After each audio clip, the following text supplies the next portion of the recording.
You're tuning into Engaging Walk. My name is Drake, and this podcast is for all couples, whether you're married, in a relationship, looking to be in a relationship, or even single and just looking to learn more about the topic and learn more about what entails being in a long-term committed relationship.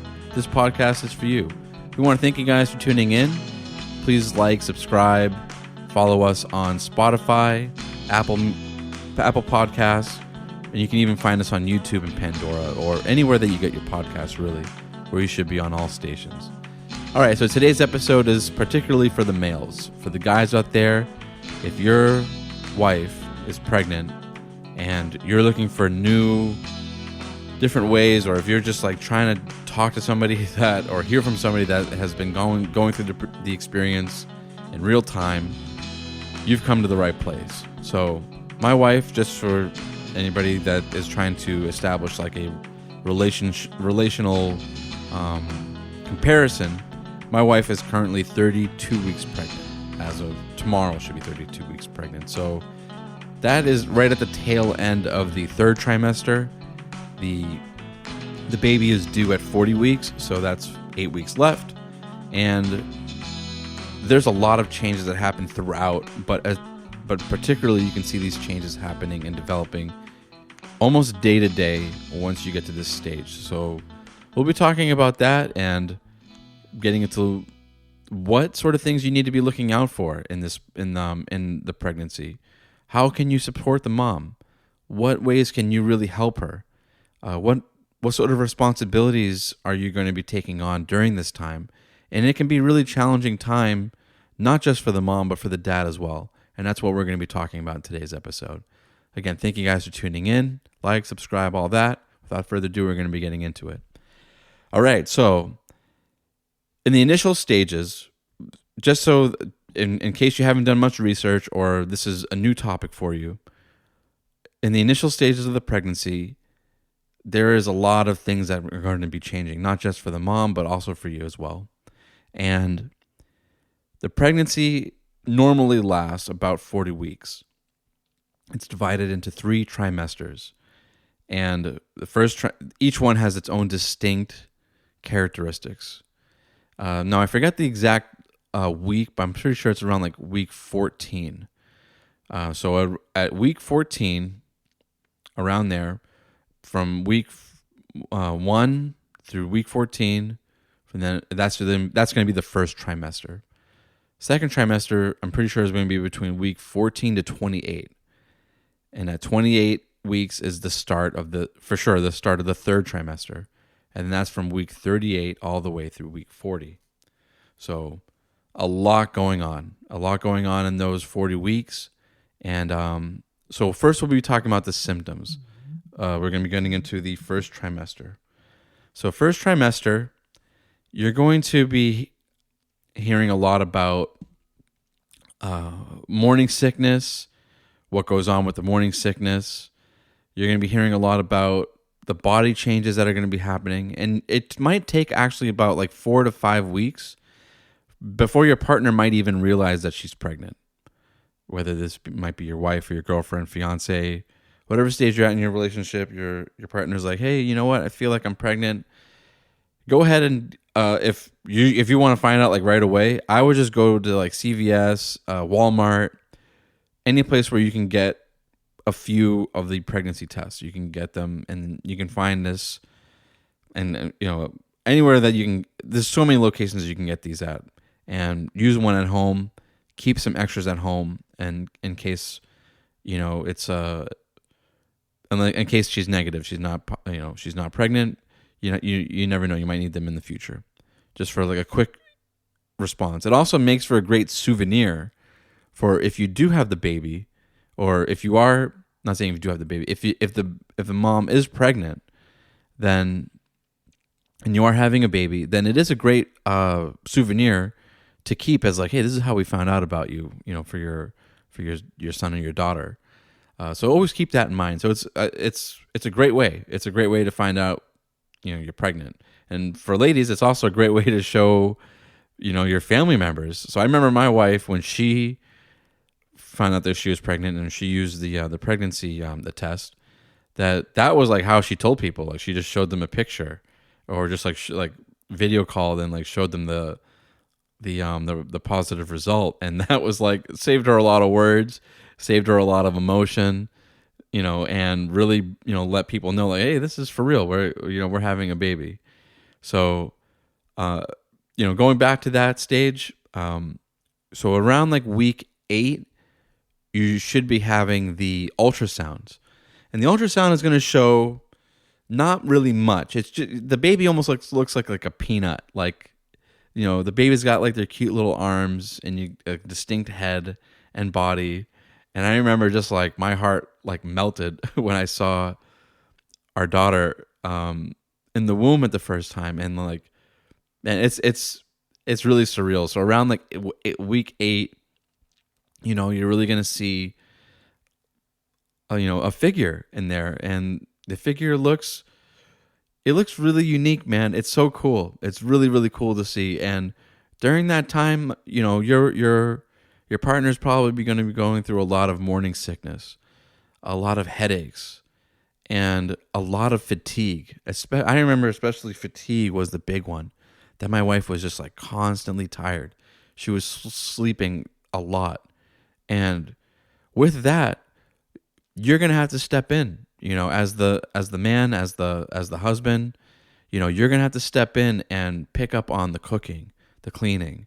Not saying that those are just solely the responsibility of the mom, but just you're going to have to do more. So I would be really tired. I'd come home from work and my wife would be sleeping. Dinner wouldn't be ready. Not even close. Laundry needed to be done. And instead of being frustrated, instead of being upset, I'd have to put on my sympathy, my empathy hat, and just be like, okay, her body is changing rapidly right now. Cravings happen like late in the second trimester, third trimester. Though that's actually kind of like the fun part of like just like getting random things to eat, or like having her feel satisfied through the meals that she's really craving. But the first trimester can be really difficult too, because you don't see anything. Like there's no baby bump. All you know is that she's pregnant. She feels tired. She might be throwing up. She might be, sleeping all the time, or not all the time, but very, very often. And every pregnancy is different. And that's the thing, is like, and it's so, I'm not saying it's unpredictable. There's certain levels of consistency across pregnancies, but every pregnancy is different.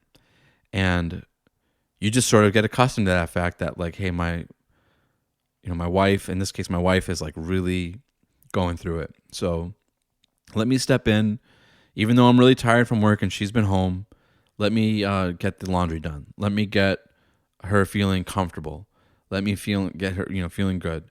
So, getting her in the bathtub, getting her her favorite meals, massaging her, all those things can really help make her feel comfortable, make her feel like cared for.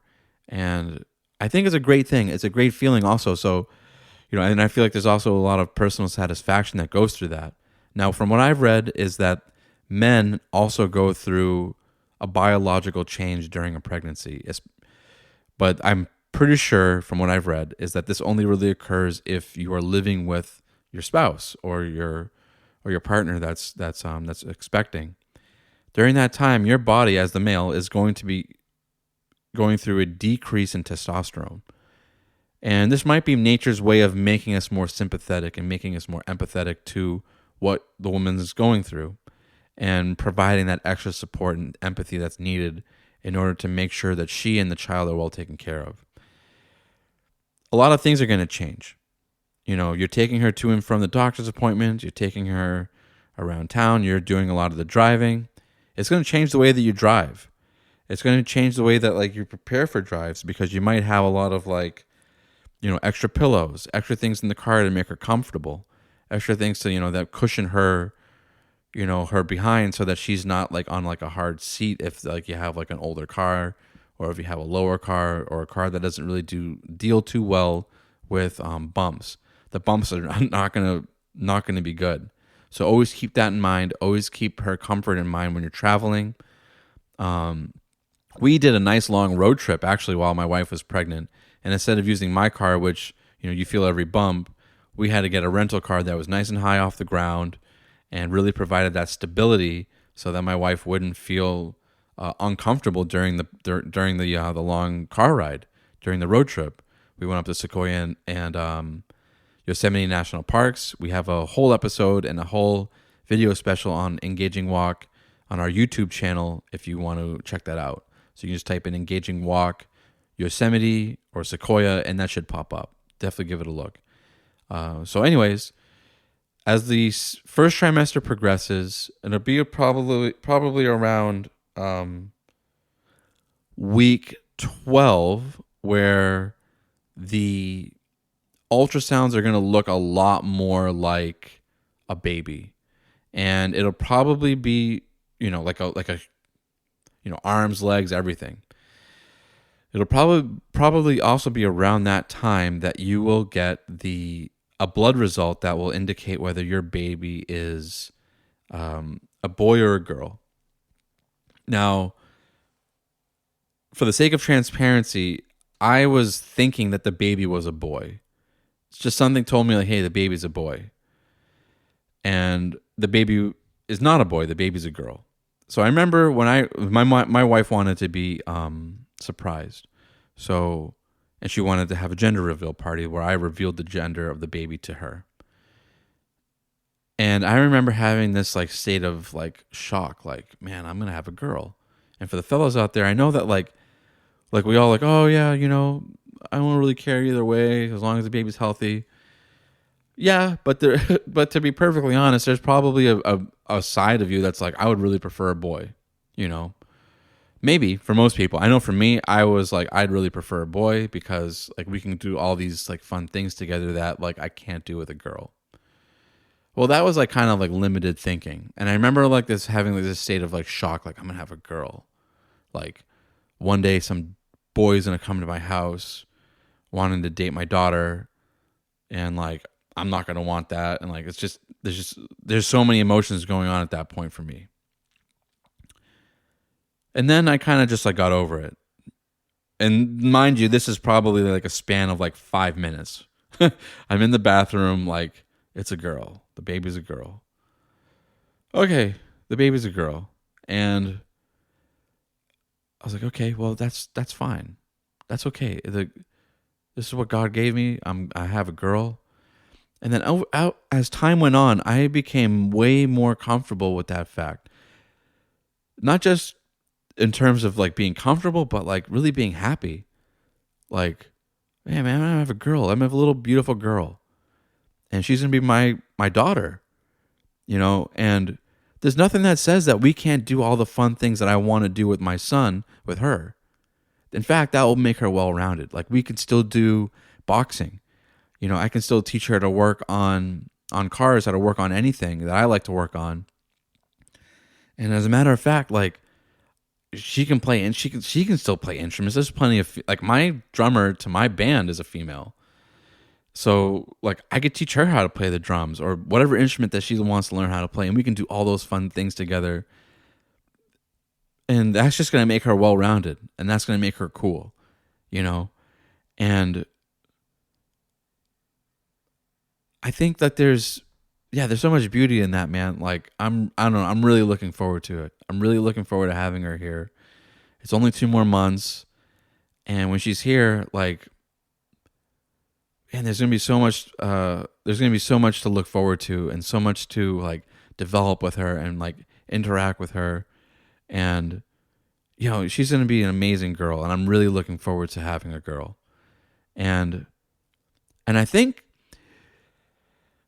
that really helps along the way to get to know the baby, or at least in your mind, because the baby's still in the mom's womb, but having the baby, knowing like, oh, this is a baby girl, because what that allows you to do is name the baby. Okay, yeah, this is in my case, my daughter's name is Olive, and she might be in my wife's stomach right now. She might be in her womb, but I can still sing to her. I can still read her books. We can still interact. Like, and then this will be in the second trimester. We're gonna get into that a little bit, but more. But feeling the baby move and interacting with the baby happens, and calling her name and talking to her and writing her letters. All those things can occur, and I think that can really does help with the bonding experience and getting you mentally prepared as the dad of, especially if you're having a girl, to be like, this is my daughter, and like, this is how we're going to interact, and this is how I'm going to communicate with her, and these are the things I want to share with her.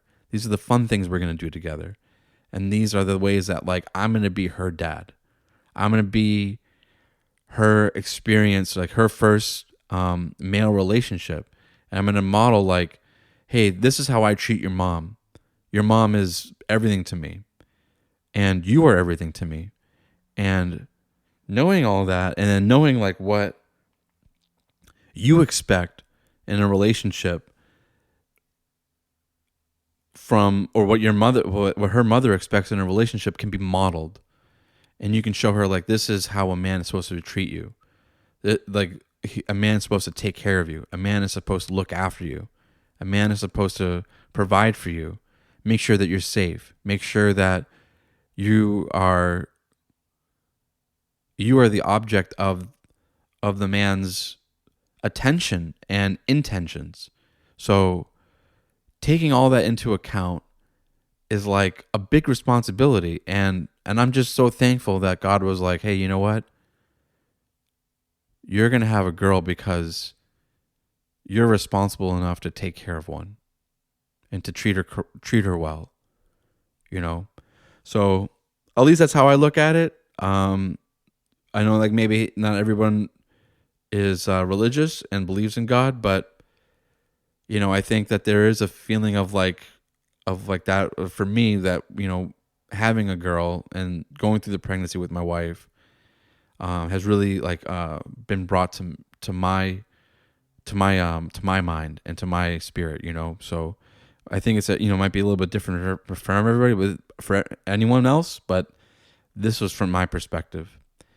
All right, so getting back into the idea of, or like the physiological changes. So now as you get into the the first trimester,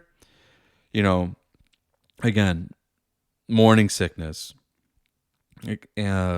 headaches, fatigue. Fatigue I think is a very common one. So dealing with that, I think, will really help help your wife or the mom ease through all of those new changes, and to comfort her and bring her to the appointments, make sure that everything is going well. This is also the stage in the pregnancy that you might not want to let everybody know that you are in fact pregnant, because there is a decent chance, not really sure of the statistics, but there is a decent chance of miscarriage during the first trimester, and those can be really, really tough on families.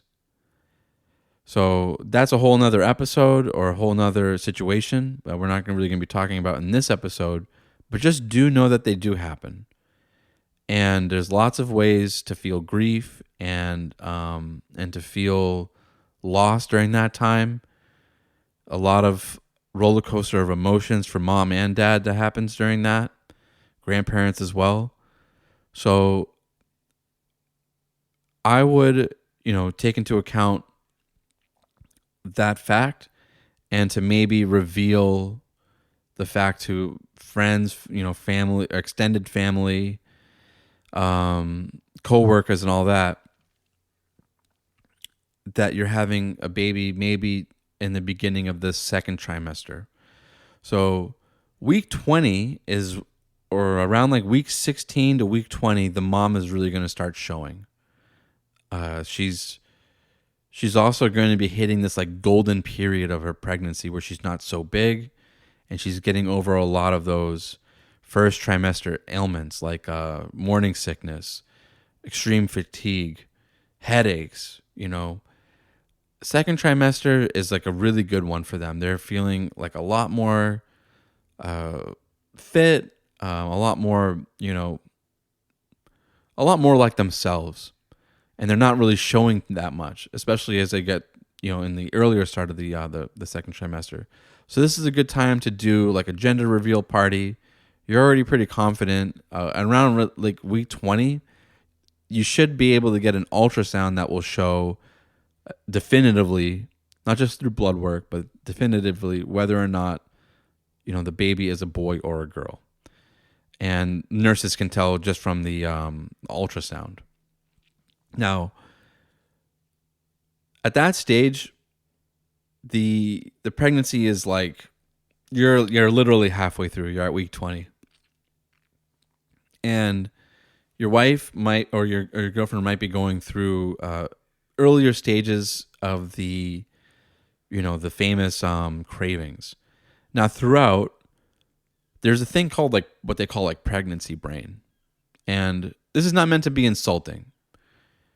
But it is something that I think you will observe in your loved one, that she is starting to forget things, that she is having difficulty remembering things, and she might be like in like a brain, like a foggy brain is pretty much like how I can put it. And that's not meant to be insulting. Like that is, people say pregnancy brain, but it's really just like brain fog.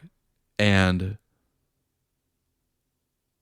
I think given the circumstances, that is totally understandable. And I think as, the husband and the father, you need to take that into account. So you need to check with her and be like, hey, babe, no, again, don't be insulting about it, but just let her know that you're there for her support, because she might forget things like appointments.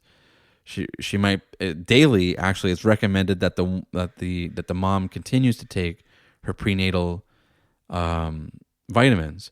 So every day I ask my wife, hey, babe, have you taken your prenatal? Most days she forgets, like literally almost every day. She's like, oh yeah, I forgot. Let me go get it. Oh yeah, I forgot. But that's okay. That's why you're there. You're there because your body is relatively not going through many changes, if any, other than like what we talked about, like a decrease in testosterone.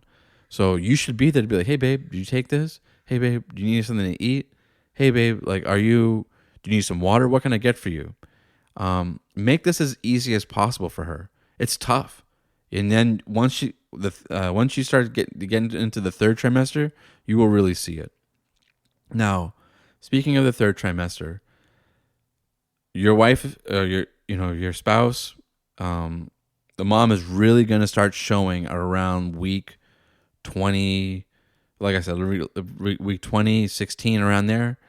But she's going to start getting a lot bigger in terms of her stomach and the baby bump at around like week 26. And you can see on a chart that the baby's growth at that point, like once you get to the third trimester, which is week 28, the baby goes from like a relatively small weight, I don't remember exactly what it is, but you can see like, okay, the baby's like half an ounce. Next week, the baby's like, 0.62 ounces. And then it just keeps going up gradually. But at the third trimester, the baby will be like 3 pounds. And then every subsequent week, the baby is like an additional half a pound, which I think is pretty crazy, especially. And then you start seeing like their stomach get really big and bigger and bigger. And though their belly is stretching, and you just need to be constantly checking in with them. It would really help also if you help them in and out of the car, not just into the car, but out. But like, hey, like I do this every time with my wife. Hey, babe, wait for me. She's in the car seat. She's in the passenger seat, rather. And she's like, yeah, let me, and she's always like ready to go. I'm like, hey, babe, wait for me, please. So, last thing you want is, and always keep this in mind, is you don't want your wife or the mom overexerting herself in any kind of ways, whether it be lifting heavy things, picking things up off the ground, especially once they start to get to this stage of the pregnancy. moving heavy objects, getting in and out of the car by themselves. Depending on like how your bathtub is, or if you have like a walk-in tub, or a walk-in shower rather. Make sure that like there's plenty of safety devices there, like there's rubber matting, everything like that, to make sure that your wife or the mom can get in and out of the shower safely. Last thing you want is for her to slip, hit the baby, hurt herself, hurt the baby, go into preterm labor. So also you want to really be driving safely. I've noticed a big change in my driving that like, I won't say a big change, but like, or at least a nominal one where I am like, or marginal, is that I'm like way, way more cautious, especially of like the passenger side. When you're the driver, your natural instinct, you have to definitely be aware of this also. Your natural instinct as the driver is to get yourself away from the danger and to have a blind side on the passenger side. Most victims in accidents are the passenger. So if you live in an area where like there's a lot of pretty crazy people driving, like there's a lot of accidents, things like that, it might actually be in your favor to have your wife sit directly behind you, not in the passenger seat. Your natural instinct in an accident where the split second decisions are being taken place might have it so that you put your wife unintentionally in danger because you swerved the car to the passenger side to absorb the impact. That's your natural reaction. Now, being aware of that might help you, but there might not be a suitable substitution in regards to that, like, again, to that split second decision of getting yourself away from the danger. So it might be in everyone's best interest, including for comfort, to have your wife, especially during this stage, to sit directly behind you, so that she's in the safest seat possible, in the back side, in the back seat, directly behind the driver, is the safest spot for anybody to be in your car. So definitely take all those things into account. Yeah, I would definitely recommend that. I mean, I know that, and then also, traffic might make them uneasy, especially in the passenger seat. So this might be the best way. If seeing like highway traffic, and where I live in San Diego, like most of the driving is on the highway.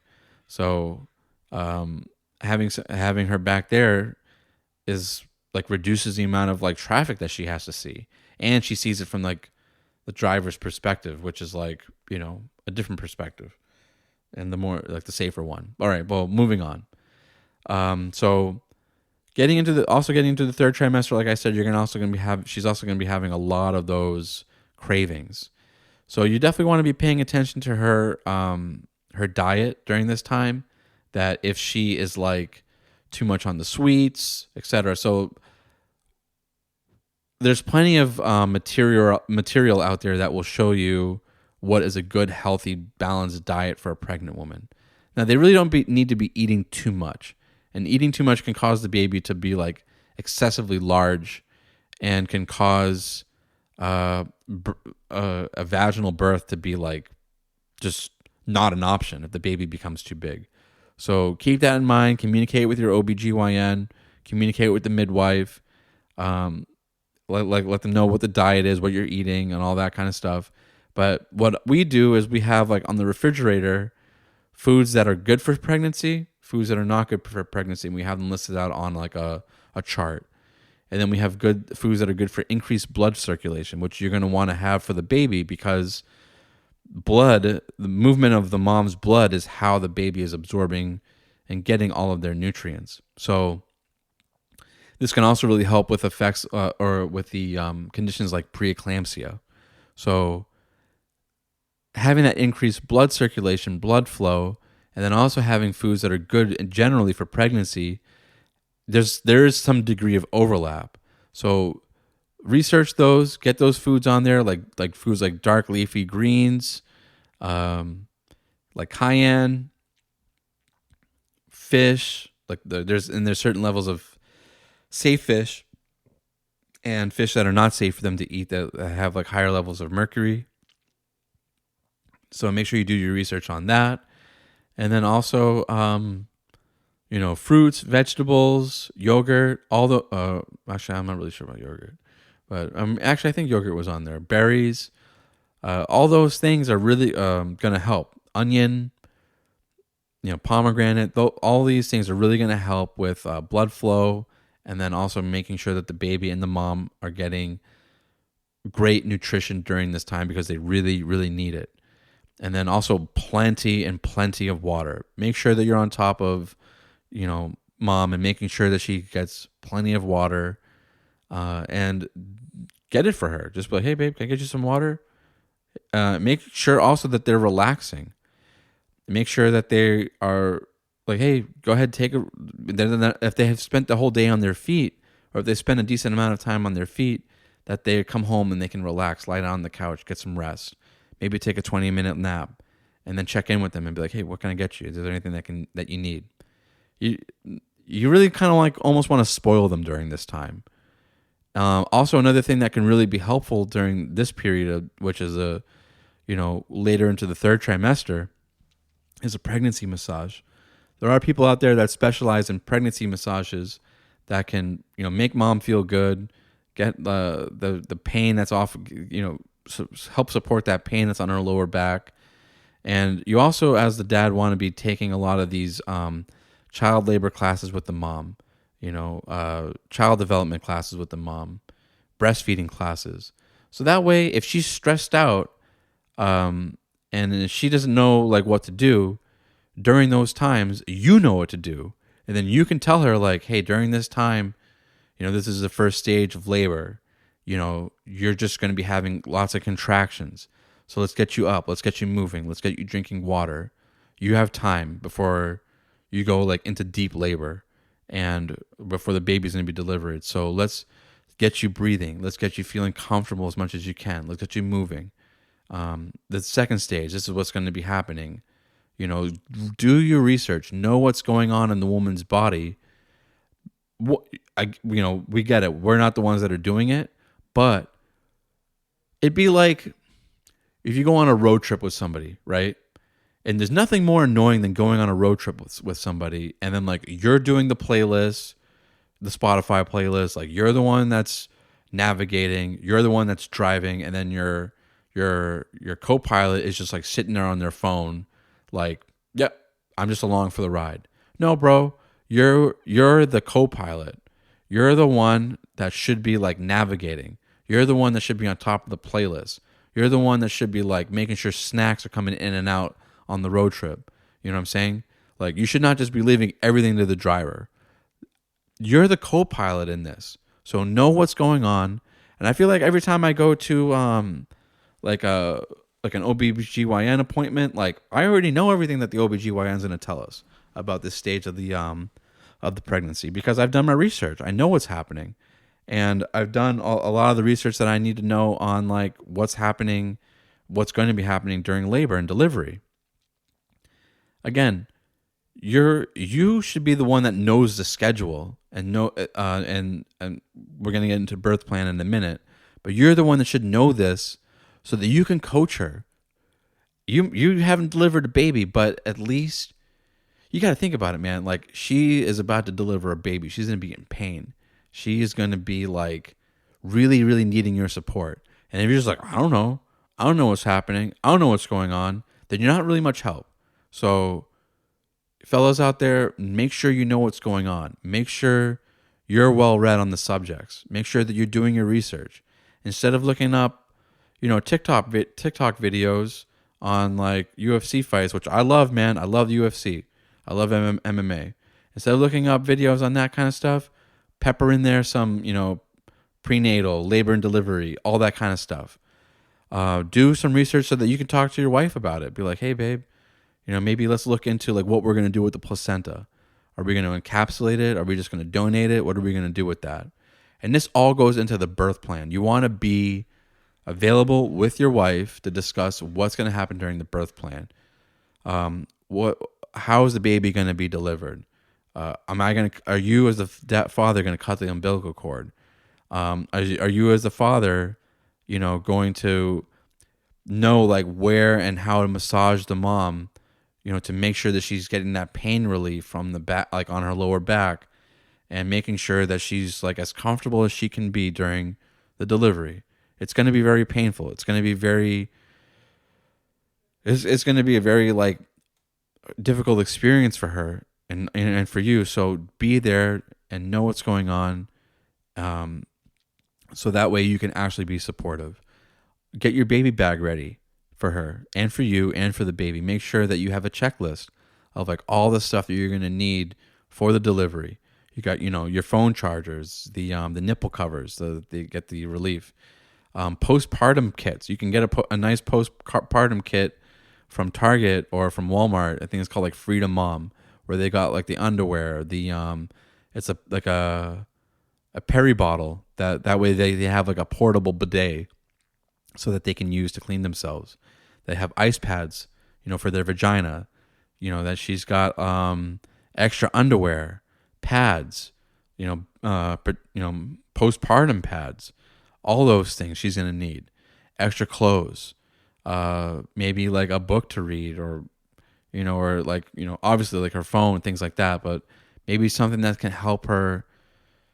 She's probably not going to be really feeling like reading too much, but maybe if your wife is like, that's what really brings her some calmness is like, maybe getting her like a book or things that she really likes, scented candles, maybe not scented candles, but, or like, lights, dimming lights, things that will really help her feel peaceful during that time. So make sure you have all those things that you're discussing it. A lot of women have like the idea of having like a labor and delivery playlist, so it's like, hey babe, you need help with like your playlist, do you like to make sure that the speaker's charged, make sure that you got everything that you need. And then also for you, make sure that you have like all your clothes, that you bring some extra pillows, that you make sure that you definitely bring that car seat. You're going to need the car seat. Another thing is if you have, we're going to get into this is like more like material things that you're going to need to set up in a bit, but make sure that you also have like the car seat set up in the car well before the pregnancy. Not pregnancy. I'm sorry, but well before the delivery. So that way, if like, hey, maybe she's 2-3 weeks early, you're not like, oh man, let me go grab the car seat. Well, make sure it's in there. Also, now would be a good time to start doing some walks if you have a dog with the stroller. And mom, so that if you do need to go on walks with the dog when you have a newborn, that in the stroller, that you're not doing this for the first time with the dog and the stroller. Another tip for dogs is make sure that when you're going home with the baby, that you as the dad might want to go home like a little bit early, check in on the dog. Hopefully you got some family there that can take care of the dog. But then also make sure that you bring like some sort of scent from the baby, a blanket that was, with the baby. That way you can get the dog acclimated to the smell. Maybe put that blanket inside your dog's crate where your dog sleeps so that they know what to expect. Okay, last thing I'm going to talk about is going to be setting up the nursery. Now you're going to need all this, your basic nursery stuff. And I'm sure like you've also done a lot of, if you're a dad that is like listening out and like trying to learn more information, is make sure that you're doing all the setting up for things like the stroller, the bassinet, crib, getting all like the breastfeeding devices, and then also making sure that the nursery looks good, like it looks inviting and welcoming for a nurse, like for a baby. Now for the first year, the baby's most likely just should be sleeping with mom and dad in the bassinet by the bed. That doctors all recommend separate sleeping, but in the same room, so that the baby has a bassinet with no objects in there, nothing that can really like hamper the baby or cause the baby to suffocate, and really decreases the chances of SIDS. SIDS is its own topic, which I'm not really going to be getting into, but just know that like infant deaths happen, and unfortunately, and they're human beings that are completely reliant on you for their safety and their comfort and feeding and all that.